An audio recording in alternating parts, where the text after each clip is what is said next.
Hey guys, welcome to government jobs Gyan YouTube channel. Guys, आज की इस वीडियो में हम बात करेंगे Punjab and Haryana high court के recruitment notification online form apply process के बारे में। जी हां दोस्तों, Punjab and Haryana high court ने यहां पर स्टेनोग्राफर ग्रेड थर्ड के 478 खाली पदों को भरने के लिए नोटिफिकेशन रिलीज कर दिया है। कैसे आप इस भर्ती में पार्टिसिपेट करने के लिए अपने फॉर्म अप्लाई कर सकते हो बिना कोई मिस्टेक किए हुए, इसकी पूरी जानकारी हम आपको स्टेप बाय स्टेप रजिस्ट्रेशन से लेकर प्रिंट तक इस वीडियो में देंगे। बस आपको इस वीडियो को स्किप के बिना शुरू से लेकर एंड तक देखना है। उसके बाद वीडियो पसंद आए तो इसे लाइक और शेयर कर दें। चैनल पर नए हो तो इसे सब्सक्राइब कर लें। साथ ही साथ गाइस, आपको यहाँ पर फॉर्म अप्लाई करते हुए जो भी प्रॉब्लम फेस हो रही है उन सभी का हल आपको इस वीडियो में मिल जाएगा। और हम आपको ये भी बताएंगे कि कौन सी वो कॉमन मिस्टेक है जिसे करने से आपके एप्लीकेशन फॉर्म रिजेक्ट हो सकते हैं। तो आपको उस मिस्टेक को अवॉइड करते हुए अपने फॉर्म अप्लाई करने हैं और अपने फॉर्म को रिजेक्ट होने से बचाना है। यहाँ पर लास्ट डेट की अपडेट है, जल्द से जल्द आप अपने फॉर्म अप्लाई कर लें। लास्ट डेट का वेट न करें, कहीं ऐसा ना हो कि अंतिम समय में कोई टेक्निकल प्रॉब्लम आ जाए, तो आप जल्द से जल्द अपना फॉर्म अप्लाई कर लें। तो दोस्तों, बिना कोई वक्त गंवाए चलिए शुरू करते हैं। आपको इस वीडियो के डिस्क्रिप्शन बॉक्स में हमारी वेबसाइट IND-sarkari-naukri.in के इस पेज का लिंक मिल जाएगा। यहाँ पर आपको इस भर्ती के रिगार्डिंग सभी डिटेल्स प्रोवाइड कर दी गई है। Punjab and Haryana high court ने स्टेनोग्राफर ग्रेड थर्ड के 478 खाली पदों को भरने के लिए नोटिफिकेशन रिलीज किया हुआ है। आप 23 अप्रैल 2025 तक अपने फॉर्म अप्लाई कर सकते हो। जल्द से जल्द आप अपने फॉर्म अप्लाई कर ले, लास्ट डेट का वेट न करें, अंतिम समय में कोई भी टेक्निकल प्रॉब्लम हो सकती है। यहाँ पर आप ऑल इंडिया से ऑनलाइन अप्लाई कर सकते हो। उसके लिए आपको इस पेज को नीचे स्क्रॉल डाउन करना है, इंपोर्टेंट लिंक सेक्शन में आना है, ऑफिशियल नोटिफिकेशन PDF लिंक पर क्लिक करके इस भर्ती के नोटिफिकेशन को ओपन कर लेना है और इसमें से आपको सभी डिटेल्स रीड कर लेनी है।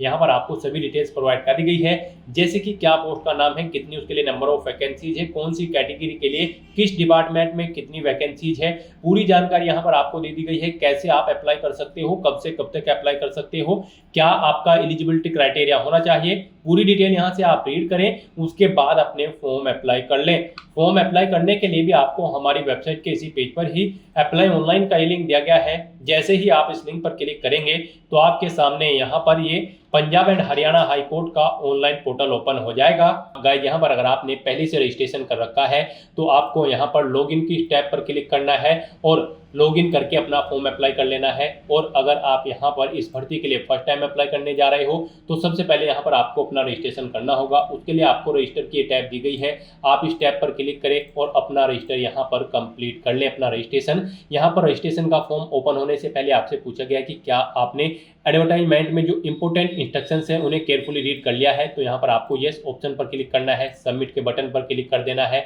उसके बाद यहाँ पर आपके सामने रजिस्ट्रेशन का फॉर्म ओपन हो जाएगा। गाइस, यहाँ पर आने के बाद सबसे पहले आपको अपना नाम एंटर करना है।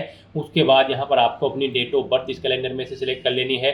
फिर आपको अपना जेंडर सिलेक्ट करना है, अपना मोबाइल नंबर आपको एंटर करना है।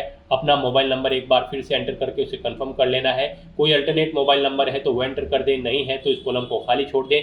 फिर यहाँ पर आप अपनी ईमेल आईडी एंटर करें, उसे एक बार फिर से एंटर करके कंफर्म कर ले। उसके बाद आपको डिक्लेरेशन सेक्शन में आना है, इस चेकबॉक्स को ओके करना है। ये कैप्चा कोड आपको इस बॉक्स में एंटर करना है और फिर आपको यहाँ पर रीवेरीफाई के इस ऑप्शन पर क्लिक कर देना है। उसके बाद आपके रजिस्ट्रेशन की डिटेल का पूरा प्रीव्यू यहाँ पर आपको शो होगा। इनके सामने इन सभी चेक बॉक्सेस को आपको ओके करना है और फिर आपको सबमिट के इस ऑप्शन पर क्लिक कर देना है। उसके बाद आपको आपके डैशबोर्ड में डायरेक्ट कर दिया जाएगा। एक यूजर आईडी और पासवर्ड आपके रजिस्टर्ड मोबाइल नंबर और ईमेल आईडी पर सबमिट कर दिए गए हैं। आपको उन्हें केयरफुली नोट डाउन करके रख लेना है फ्यूचर यूज के लिए। और यहाँ पर बस अब आपको गो टू एप्लीकेशन के इस ऑप्शन पर क्लिक करना है और बस यहाँ पर अब आपको अपनी पर्सनल डिटेल देनी है। यहाँ पर आकर सबसे पहले आपको अपनी नेशनैलिटी सिलेक्ट कर लेनी है। उसके बाद आपसे पूछा गया कि क्या आपके पास पंजाब का डोमिसाइल है, आप पंजाब के रहने वाले हैं। अगर हैं तो आप यस ऑप्शन सेलेक्ट करें, नहीं है तो नो ऑप्शन सेलेक्ट करें।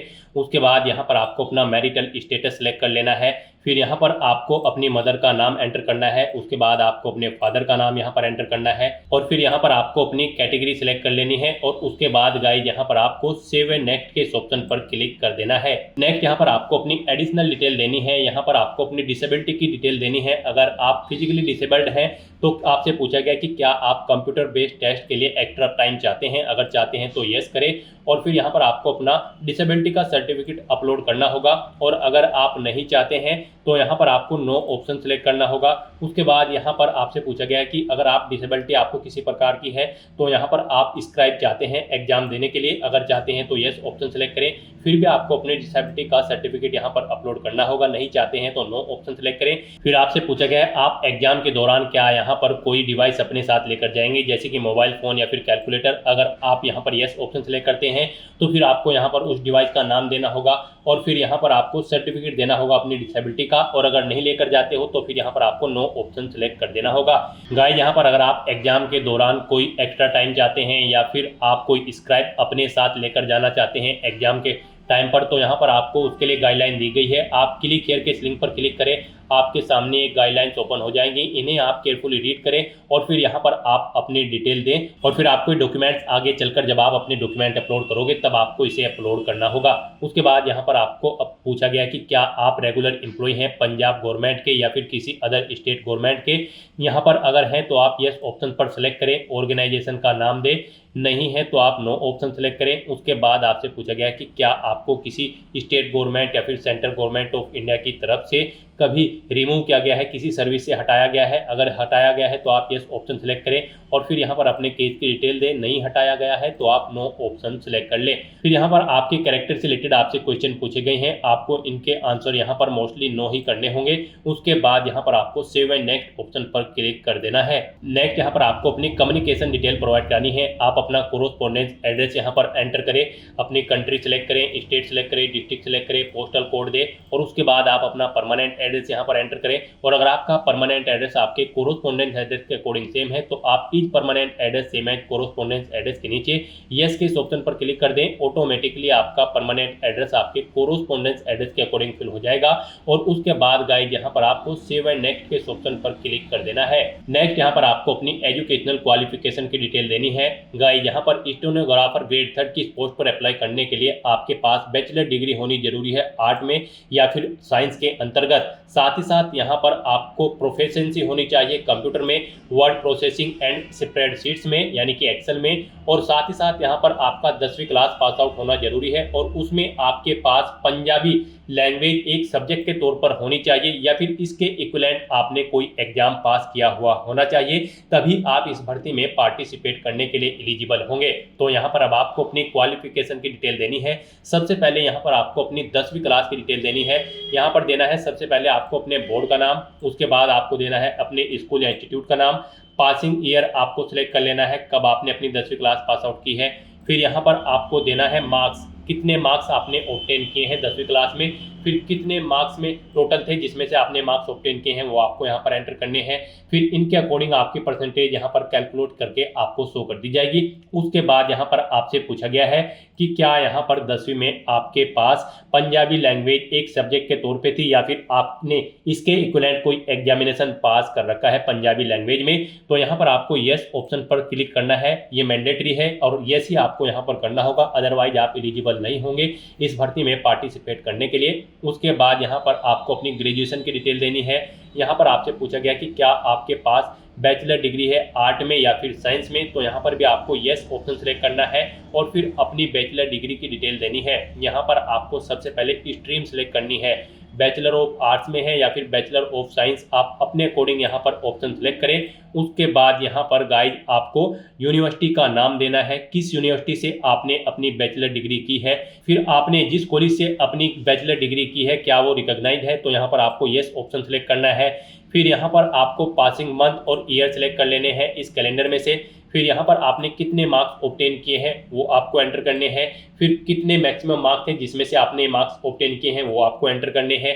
इन मार्क्स के अकॉर्डिंग यहाँ पर आपकी परसेंटेज कैलकुलेट होकर आ जाएगी। उसके बाद यहाँ पर अगर आपने कोई और क्वालिफिकेशन कर रखी है तो यहाँ पर आपको उसकी डिटेल देनी है। यहाँ पर आपसे पूछा गया है कि क्या आपको प्रोफिशिएंसी है कंप्यूटर में, यहाँ पर आपको यस ऑप्शन सेलेक्ट करना है तभी आप एलिजिबल होंगे। उसके बाद अगर आपने कोई और क्वालिफिकेशन यहाँ पर कर रखी है, कोई डिप्लोमा है या फिर पोस्ट ग्रेजुएशन या फिर कोई हायर डिग्री आपने कर रखी है, तो यहाँ पर आप उसे सेलेक्ट करें, उसकी डिटेल यहाँ पर आप प्रोवाइड करा दें। आपको यूनिवर्सिटी का नाम देना है, पासिंग मंथ और ईयर सेलेक्ट कर लेना है, सब्जेक्ट बताने हैं, कितने मार्क्स आपने ऑब्टेन किए हैं वो बताने हैं, टोटल कितने मार्क्स थे जिसमें से आपने मार्क्स ऑब्टेन किए हैं वो आपको एंटर करने हैं। इनके अकॉर्डिंग यहाँ पर आपकी परसेंटेज कैलकुलेट होकर आ जाएगी। इस तरह से आपकी यहाँ पर ये डिटेल ऐड हो जाएगी। इससे ज़्यादा आपने अगर कोई और क्वालिफिकेशन कर रखी है तो फिर यहाँ पर आप ऐड न्यू रो के इस ऑप्शन पर क्लिक करें। एक सेम ऐसा ही और बॉक्स यहाँ पर कॉलम का बनकर तैयार हो जाएगा और उसमें आप अपनी क्वालिफिकेशन की डिटेल प्रोवाइड करा दें। इस तरह से यहाँ पर आपको अपनी एजुकेशनल क्वालिफिकेशन की डिटेल प्रोवाइड कर देनी है और उसके बाद गाइस यहाँ पर आपको सेव एंड नेक्स्ट के इस ऑप्शन पर क्लिक करना है। नेक्स्ट यहाँ पर आपको अपने डॉक्यूमेंट अपलोड करने हैं। यहाँ पर सबसे पहले आपको अपना लाइव फोटो कैप्चर करना है। उसके लिए यहाँ पर आपको क्लिक हियर टू कैप्चर के ऑप्शन पर क्लिक करना है। उसके बाद आपको कैप्चर फोटो ऑप्शन पर क्लिक करना है और अपने वेब कैमरा या फिर मोबाइल फोन से आपको अपना लाइव फोटो यहाँ पर कैप्चर कर लेना है।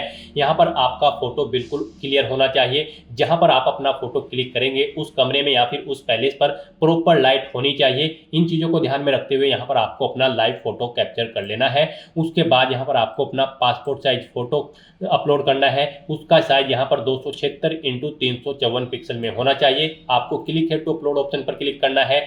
यहाँ पर भी आपको गाइडलाइन दी गई है। आपका फोटो 80 से 200 KB के बीच में होना चाहिए। जेपीजी या फिर जेपीजी फॉर्मेट में होना चाहिए। 200 DPI उसकी होनी चाहिए। आपको यहाँ पर drop files here slash browse to upload के ऑप्शन पर क्लिक करना है। अपना फोटो सेलेक्ट करना है और उसे यहाँ पर को अपलोड कर देना है। फिर आपका ये जो पासपोर्ट साइज फोटो है ये किस डेट को खींचा गया था वो डेट आपको इस कैलेंडर में से सिलेक्ट कर लेनी है। उसके बाद आपको अपने सिग्नेचर यहाँ पर अपलोड करने हैं। सिग्नेचर का साइज आपके 276x118 पिक्सल रहेगा। आप क्लिक है टू अपलोड ऑप्शन पर क्लिक करें। 50 से 200 KB के बीच में आपके सिग्नेचर होने चाहिए और जेपीजी या फिर जेपीजी फॉर्मेट में होनी चाहिए। 200 इनकी DPI होनी चाहिए। इनके लिए भी आपको drop file slash browse to upload के ऑप्शन पर क्लिक करना है। फाइल को सिलेक्ट कर लेना है और अपने सिग्नेचर्स को यहाँ पर अपलोड कर देना है। गाइस यहाँ पर अगर आपका फोटो या सिग्नेचर या फिर कोई डॉक्यूमेंट छोटा या बड़ा है तो आप उन्हें रिसाइज कर सकते हैं। आप गूगल में जाए, वहाँ पर टाइप करें इमेज रिसाइजर, आपके सामने मल्टीपल वेबसाइट्स ओपन होकर आ जाएगी। आप ऑनलाइन अपना फोटो, सिग्नेचर या फिर डॉक्यूमेंट छोटा या बड़ा कर सकते हैं। पर्टिकुलर वेबसाइट पर जाकर आप वहाँ पर अपना डॉक्यूमेंट अटैच करें और उसका साइज छोटा या बड़ा या फिर उसकी KB कम या ज़्यादा आप कर सकते हैं। उसके बाद यहाँ पर आपको आपकी कैटेगरी के अकॉर्डिंग एप्लीकेशन फीस का अमाउंट शो कर दिया जाएगा। हम यहाँ पर आपको बता दें SC, BC, OBC, ASM Punjab state के कैंडिडेट के लिए 525 रुपये फीस है। PWD कैंडिडेट पंजाब के लिए 625 फीस है और बाकी सब कैटेगरी कैंडिडेट और अदर स्टेट कैंडिडेट के लिए 825 रुपये एप्लीकेशन फीस का अमाउंट यहाँ पर तय किया गया है। तो ये फीस का अमाउंट आपको जमा कराना होगा। उसके बाद आपको डिक्लेरेशन सेक्शन में आना है। इन सभी चेकबॉक्सेस को ओके कर देना है। ये कैप्चा कोड आपको यहाँ पर एंटर करना है और फिर आपको प्रीव्यू के बटन पर क्लिक करके अपने एप्लीकेशन फॉर्म का प्रीव्यू चेकआउट कर लेना है। कहीं पर कोई मिस्टेक है तो आप बैक बटन पर क्लिक करके एडिट कर सकते हो, नहीं तो बस यहाँ पर अब आपको सबमिट के इस बटन पर क्लिक कर देना है। नेक्स्ट आपको फीस पेमेंट के इंटरफेस पर रिडायरेक्ट कर दिया जाएगा। यहाँ पर आप debit card, credit card, net banking या फिर UPI के माध्यम से अपना फीस पेमेंट कर सकते हो। UPI यहाँ पर आपके लिए बेस्ट ऑप्शन रहेगा। आप यहाँ पर अपनी UPI ID एंटर करके फीस पेमेंट कर सकते हो या फिर UPI QR कोड के थ्रू अपना फीस पेमेंट कर सकते हो। UPI QR ऑप्शन अगर आप सेलेक्ट करते हैं तो फिर पे नो ऑप्शन पर क्लिक करें। उसके बाद आपके सामने ये QR कोड शो होगा। आप इसे अपने UPI से स्कैन करें और अपना फीस पेमेंट कर दें। सक्सेसफुली फीस पेमेंट होते ही आपका एप्लीकेशन फॉर्म सक्सेसफुली सबमिट हो जाएगा। उसके बाद आपको अपने एप्लीकेशन फॉर्म का एक हार्ड कॉपी प्रिंट आउट ले लेना है फ्यूचर यूज के लिए, फ्यूचर रेफरेंस के लिए, और आप अपने डैशबोर्ड में जाकर अपने एप्लीकेशन फॉर्म का स्टेटस भी चेकआउट कर सकते हो। तो दोस्तों ऐसे आप Punjab and Haryana high court stenographer grade 3 की पोस्ट के लिए अपना फॉर्म अप्लाई कर सकते हो बिना कोई मिस्टेक किए हुए। आज की इस वीडियो में बस इतना ही। आई होप ये वीडियो आपको पसंद आई होगी। अगर पसंद आई हो तो इसे लाइक और शेयर करें। चैनल पर नए हो तो इसे सब्सक्राइब कर लें। Thanks for watching.